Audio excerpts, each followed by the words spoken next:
Yo, welcome back to the show. It's your boy Mo, the bully of Chiraq. Tay Savage, King Von, 051 Melly. Who would you think was the most savage? I gotta give it to Tay.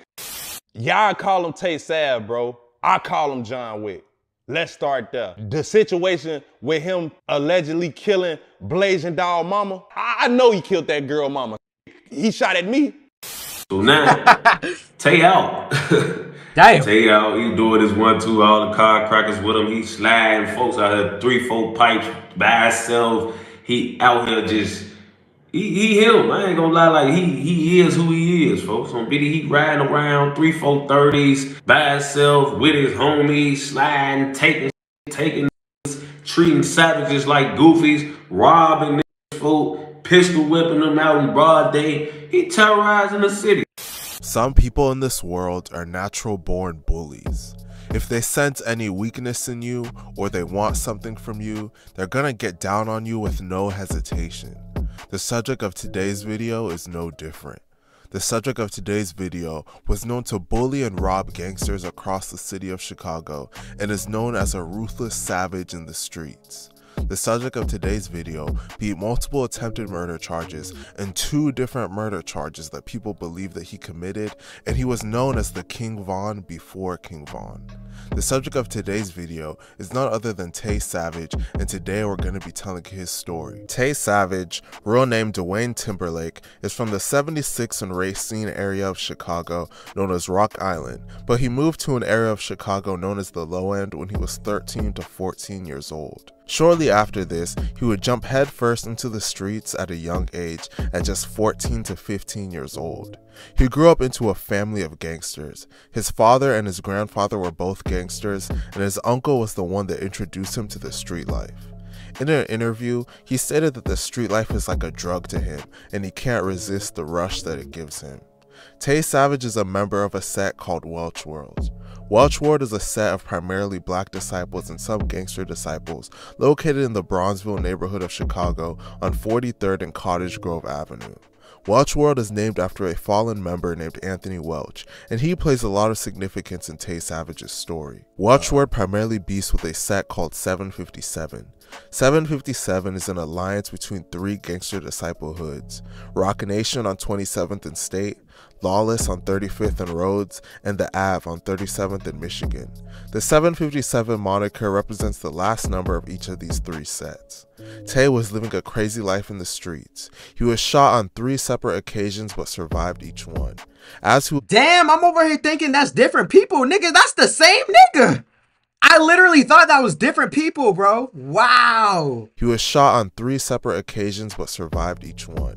As he was living his wild life in the streets, Tay Savage's life would take a turn following the death of his best friend Welch.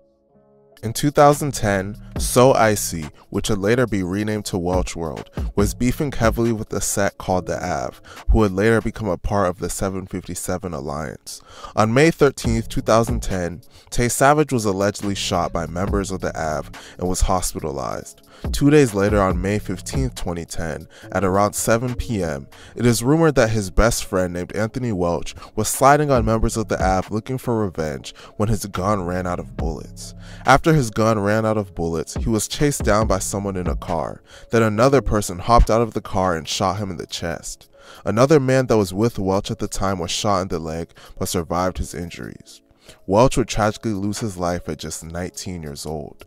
Bro, dying to gunfire. When I hear someone my age or younger die to gunfire, bro, that's just like, you didn't even get to live life at all, bro. At all. It's sad. It is widely believed that the man that hopped out of the car and killed Welch was a man named Neff. The death of his best friend Welch would change Tay forever and make him take things in the streets to a whole other level. See, I think I really turned my bully up, for real. I always was like, you feel me, like doing my thing, but I really turned my bully up probably like Welch died.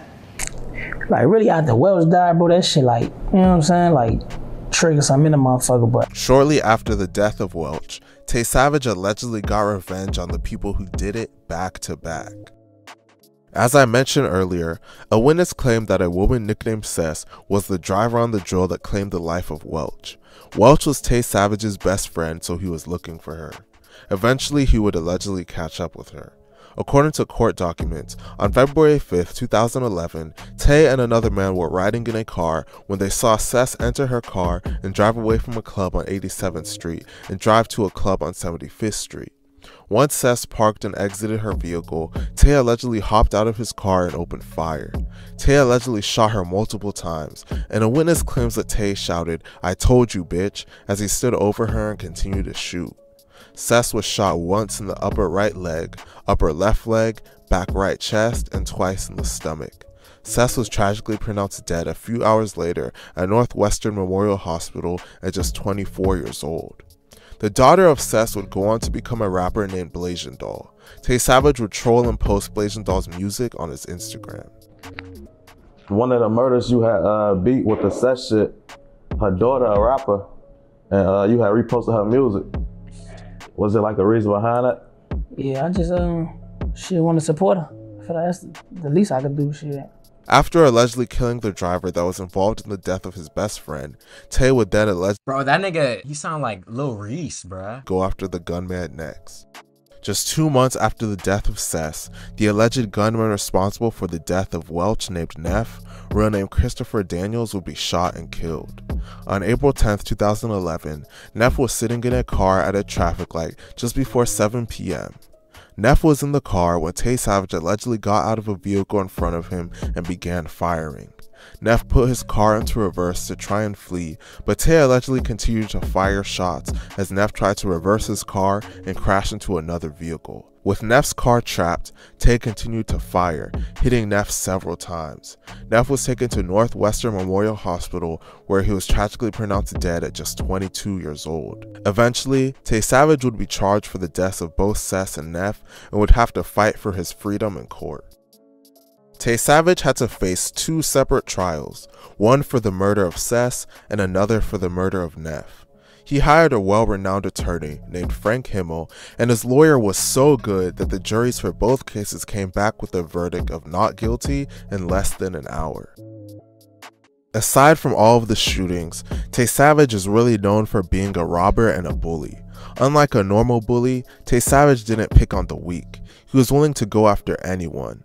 In an interview, he stated that if someone had something he wanted, he was gonna take it from them. It didn't matter how gangster you were. A legendary Chicago YouTuber by the name of Street News TV nicknamed Tay Savage the Michael Jordan of the rob game. He did so much robbing that surprisingly, it wasn't the alleged murders and attempted murders that would land him serious jail time. It was an armed robbery.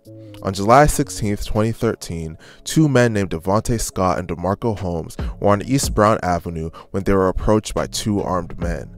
One of the men told them, "You know what this is," and ordered the victims to the ground.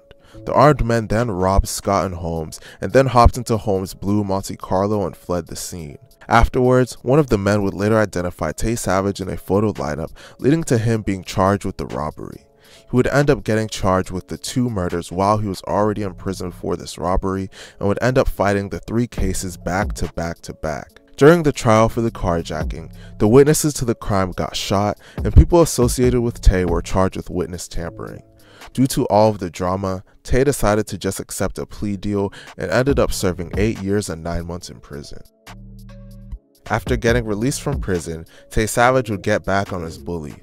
A popular rapper from Philadelphia that signed to Polo G named Young Liv got his chain snatched. Tay obtained the chain and tried to get Young Liv to buy it back from him. Young Liv refused to buy it back, and ever since then, Tay has been seen wearing the chain on social media and in multiple interviews. Tay Savage is currently free and building a name for himself in music. His music is honestly probably going to blow up due to how big his street reputation is. You know, I honestly think he's going to be as big as King Von just because of his reputation. Shoot the like button.